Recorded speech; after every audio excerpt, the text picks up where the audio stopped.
What do you think about the life of Frederick Douglass? The life of Frederick Douglass. Here's a man who understood the power of education. He also understood the power of being an American. As opposed to trying to find a way to dismantle the system of America, he stood strong on the fact that the Constitution of the United States was the strongest document in existence. Frederick Douglass was born in February 1818. He stood as a living counterexample to slaveholders' arguments that slaves lacked the intellectual capacity to function.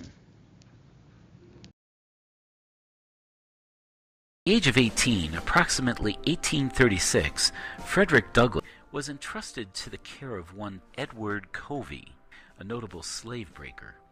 1 year later, Covey returned Douglass to Thomas Auld, embarrassed by his failure to break the high-spirited young man. He was an African American social reformer, creator, writer, and statesman. Why is Douglass important to America? Frederick Douglass is important to America because, unlike most enslaved people in America, he actually makes it out of slavery.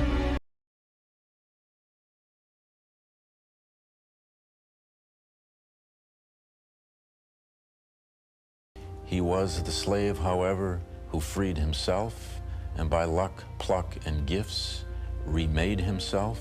Frederick quickly came of age at the Lloyd plantation. Shortly after arriving there, he witnessed the brutal beating of an aunt of his Aunt Hester. She had actually been beaten by Aaron Anthony, his owner, because she had disobeyed him. And so she was strung up and brutally lashed.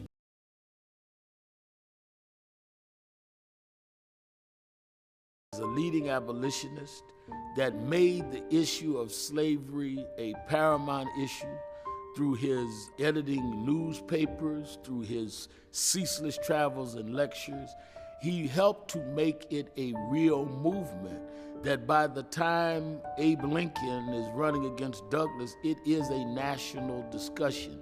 It would not have happened if you didn't have a spokesperson that worked as tirelessly as Frederick Douglass did. Douglass is someone who is known in this country. He travels to England. He's an international figure. So he's important because he can tell you about slavery, the institution of slavery. On July 5th, 1852, Douglass delivered an address to the Ladies of Rochester Anti-Slavery Suing Association. By the time of the Civil War, Douglass was one of the most famous black men in the country. Douglass and the abolitionists argued that because of the aim of the Civil War was to end slavery, African Americans should be allowed to engage in the fight for their freedom. It could be certain, however, that well into his 71st year, Frederick Douglass would not be stopped by bigotry. Frederick Douglass was a leader and a hero to the African American society. He died on February 20th, 1895 in Washington, D.C.